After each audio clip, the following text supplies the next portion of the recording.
ल है गाउँमा बाँदर चराहरू धपाउने आइडिया लाउँदैछ कस्तो हुन्छ कुन्नी मेरो आइडिया।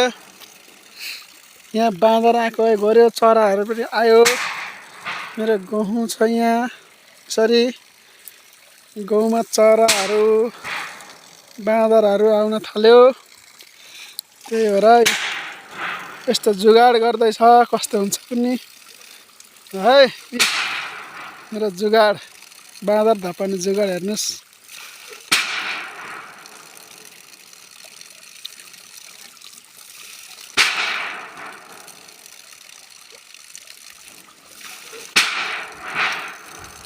बजेछ है बजेछ अब रातभरि यो बजिरहेको छ राति बँदेल आउँदा पनि धपाउन सक्छ यसरी।